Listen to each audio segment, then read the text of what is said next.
그는 손흥민에 대한 어떠한 사과도 하지 않았다. 최근 손흥민 선수의 안면을 가격한 찬셀 음반베의 인터뷰가 공개되며 한국 팬들은 물론 영국 현지에서도 비난이 쏟아지고 있습니다. 자세히 알아보겠습니다.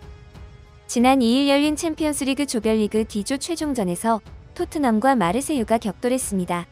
토트넘은 조 1위를 유지하고 있었으나 2위 프랑크푸르트와 승점이 1점밖에 차이가 나지 않아 만약 패배했을 경우 16강 진출이 어려워지는 상황이었죠. 토트넘은 3-4-3 전형을 가동하며 케인, 모우라, 손흥민, 호이비에르 등 최정예가 출격했습니다.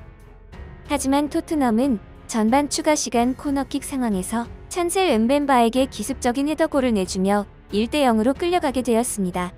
하지만 후반 9분 페리시치의 코너킥을 랑글레가 헤더로 연결하며 동점골을 성공시켰고 후반 추가 시간 역습 상황에서 호이비에르의 역전골이 터지면서 조 1위 16강 진출을 확정지었습니다.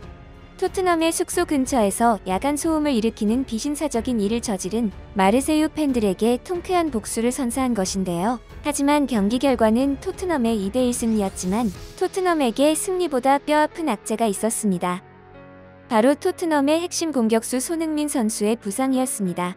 이날 선발 출전한 손흥민 선수는 전반 내내 활발한 움직임을 보여주었고 공중볼 경합까지 하는 모습을 보였습니다.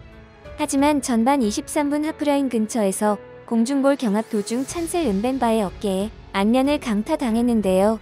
충돌 직후 손흥민은 코피를 흘렸고 코와 눈 주위가 크게 부어올랐습니다.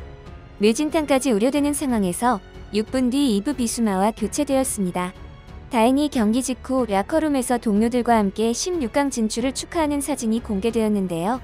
하지만 이 사진에서도 손흥민 선수의 얼굴은 심각하게 부어올라 있으며 동료들에 비해 환하게 웃지 못하는 모습을 보였습니다.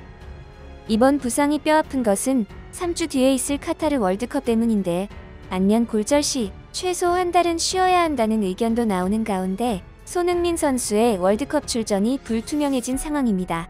이번 카타르 월드컵은 어느덧 30살에 접어든 손흥민 선수가 전성기로 뛸 수 있는 마지막 월드컵이 될 수 있는 상황이며 국가대표 주장을 맡고 있는 상황이기 때문 특히 안타까워할 수밖에 없었죠.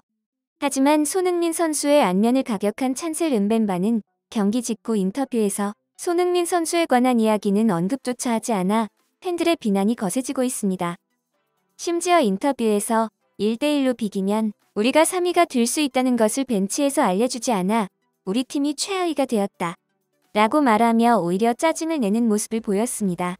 부상 당시에도 고통스러워하는 손흥민에게 가까이 와보지도 않고 곧바로 자신의 진영으로 돌아가는 모습을 보였죠. 마르세유의 주장 알렉시스 산체스도 손흥민에 다가와 안타까운 표정을 지었지만 음벤바는 어떠한 액션도 취하지 않았습니다. 하지만 전반 추가 시간에는 선제골을 성공시키고는 화려한 세리머니를 하는 모습까지 보였습니다. 과거 손흥민 선수가 안드레 고메즈 선수에게 태클을 걸어 심각한 부상을 초래했을 당시 경기 직후 인터뷰는 물론 다음 경기에서 골을 넣고 세리머니로 사과의 제스처를 취하는 모습을 보였는데요. 손흥민 선수뿐만 다른 선수들도 부상을 입힌 선수에게는 사과의 제스처나 인터뷰를 하는 게 일반적이었죠. 특히 축구 선수에게는 꿈의 무대인 월드컵 출전을 불투명하게 만들었기에 음벤바에 대한 현지 팬들의 비난이 더욱 거세지고 있습니다. 손흥민 선수가 부상을 이겨내길 기원합니다. 시청해주셔서 감사합니다.